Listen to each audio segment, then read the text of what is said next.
नमस्कार साथियों, welcome back to ज्ञानवर्ष। मैं हूं सुशील कुमार और इस समय हम बात कर रहे हैं आदिकाल, जिसका ये भाग तीसरा है। दो भाग हम पीछे कंप्लीट कर चुके हैं। ये आज का तीसरा भाग है। अगर आप चैनल पर नए हैं तो कृपया चैनल को सब्सक्राइब करें, और अगर सेशन अच्छे लग रहे हैं तो सेशन को लाइक और दोस्तों के साथ शेयर करना ना भूलें। और इस सेशन की पीडीएफ पाने के लिए आप टेलीग्राम और व्हाट्सएप ग्रुप से जुड़ सकते हैं, जहां पर इसका पीडीएफ दिया जाएगा। तो चलिए शुरू करते हैं आज का सेशन बिना देर किए हुए। पिछली बार हम पृथ्वीराज रासो तक पढ़ चुके थे। अब उसके आगे की रचनाएं पढ़ेंगे। आगे क्या है? भट्ट केदार यानी मधुकर कवि द्वारा रचित भट्ट केदार। जिस प्रकार चंद्रबरदाई ने राजा पृथ्वीराज को कीर्तिमान किया है, उसी प्रकार भट्ट केदार ने कन्नौज के सम्राट जयचंद का गुण गाया है। रासों में चंद और भट्ट केदार के संवाद का एक स्थान पर उल्लेख भी है।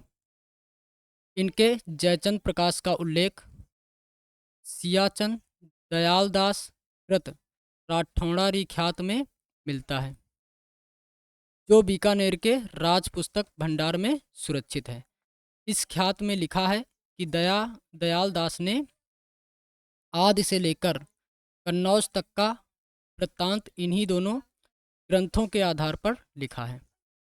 भट्ट भड़त पर यदि विश्वास किया जाए तो केदार महाराज जयचंद के कवि नहीं, सुल्तान सहाबुद्दीन गौरी के कविराज थे। शिव सिंह सरोज में भाटों की उत्पत्ति के संबंध में यह विलक्षण कवित्व उद्धृत है।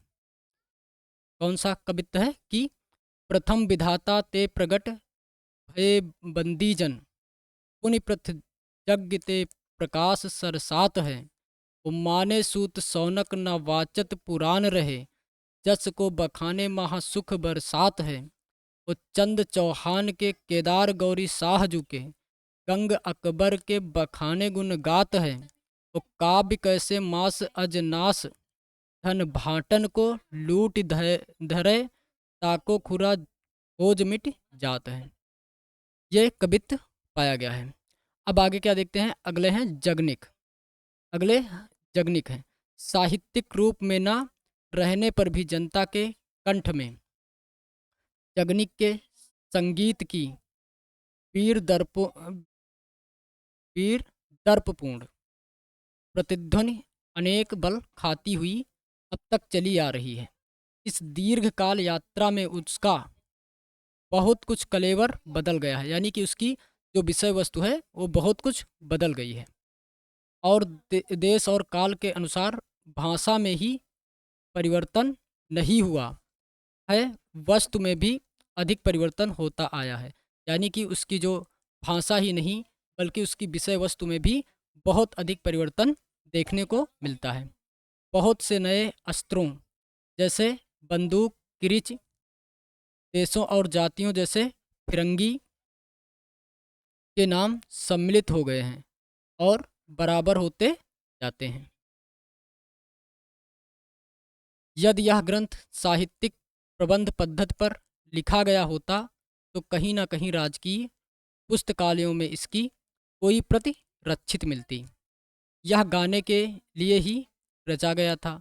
इससे पंडितों और विद्वानों के हाथ इसकी रक्षा की ओर नहीं बढ़े।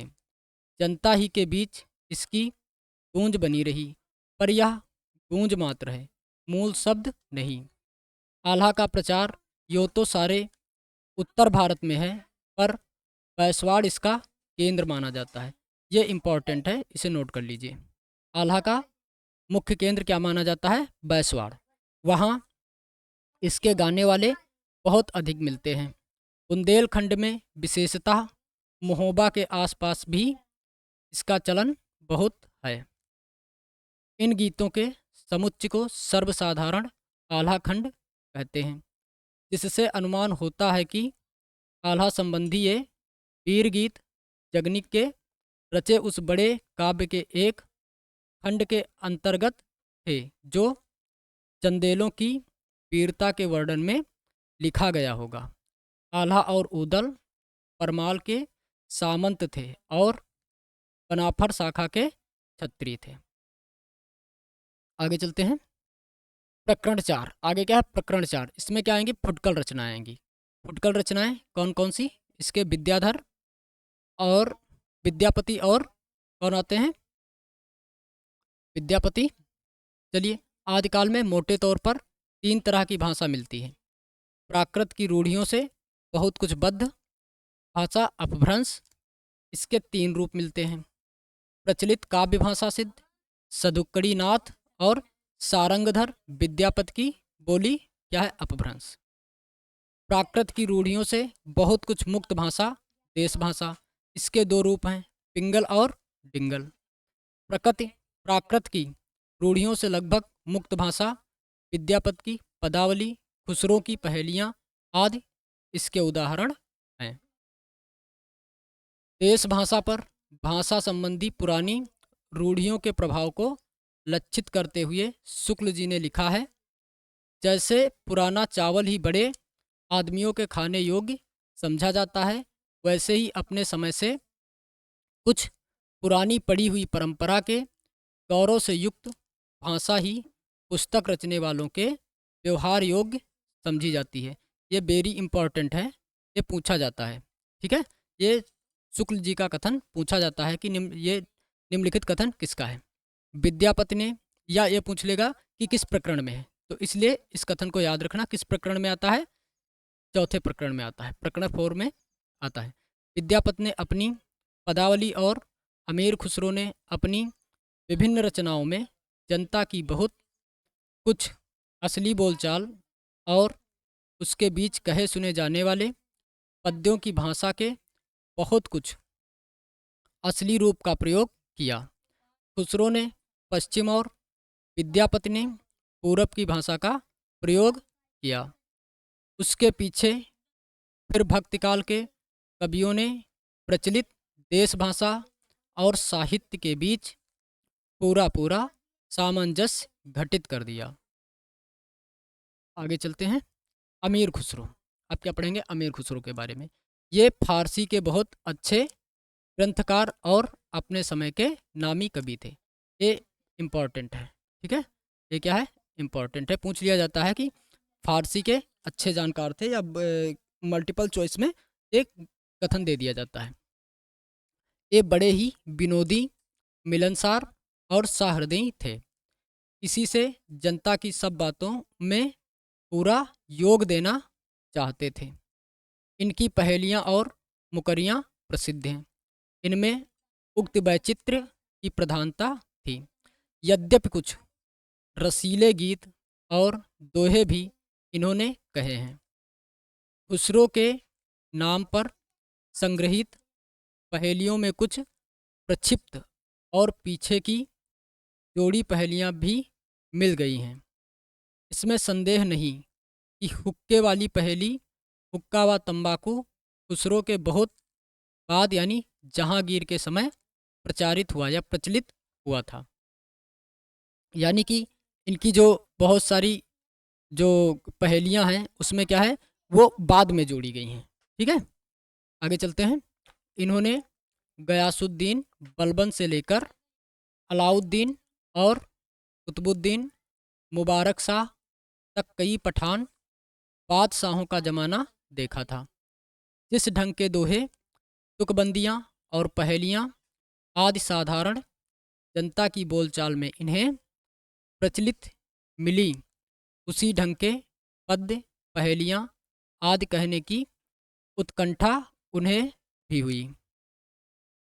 इनकी हिंदी की रचनाओं में 2 प्रकार की भाषा का प्रयोग मिलता है। एक क्या है? ठेठ खड़ी बोलचाल, जो पहेलियों, मुकरियों और 2 सुखनों में ही मिलती है। यद्यप उनमें भी कहीं कहीं ब्रजभाषा की झलक है। गीतों और दोहों के लिए इन्होंने कौन सी भाषा अपनाई? ब्रजभाषा या मुख्य प्रचलित काव्य भाषा ही है।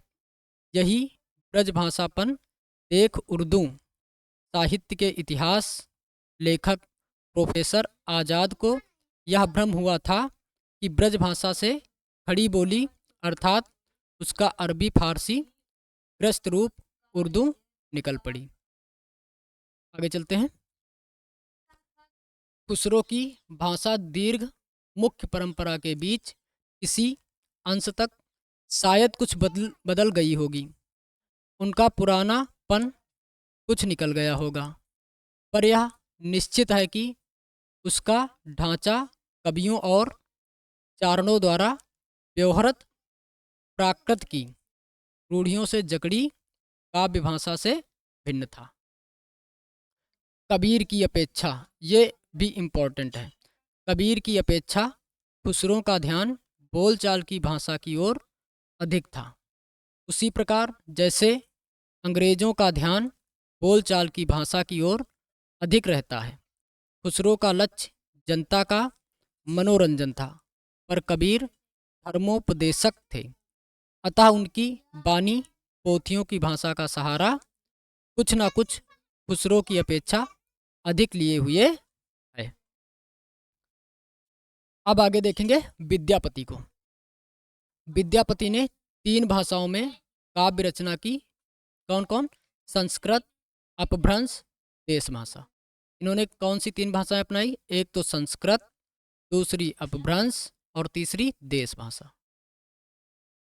पर जिसकी रचना में अपने समय की प्रचलित मैथिली भाषा का प्रयोग करने के कारण ये क्या कहलाए? मैथिल कोकिल कहलाए। ये भी इम्पोर्टेंट है, मैथिल कोकिल किसे कहा जाता है? तो मैथिल कोकिल किसे कहते हैं? विद्यापति को कहते हैं। इनकी पदावली है, ठीक है। पहला हुआ क्या है? इनकी पदावली है। विद्यापति को बंग भाषा वाले अपनी ओर खींचते हैं। बंग यानी बंगाल भाषा वाले, बांग्ला वाले। सर जॉर्ज ग्रियर्सन ने बिहारी और मैथिली को मागधी अपभ्रंश से निकली होने के कारण हिंदी से अलग माना, पर केवल भाषा शास्त्र की दृष्टि से कुछ प्रत्ययों के आधार पर ही साहित्य सामग्री का विभाग नहीं किया जा सकता। कोई भाषा कितनी दूर तक समझी जाती है, इसका विचार भी तो आवश्यक होता है। किसी भाषा का समझा जाना अधिकतर उसकी शब्दावली पर अवलंबित होता है। यदि ऐसा ना होता तो उर्दू और हिंदी का एक ही साहित्य माना जाता। जिस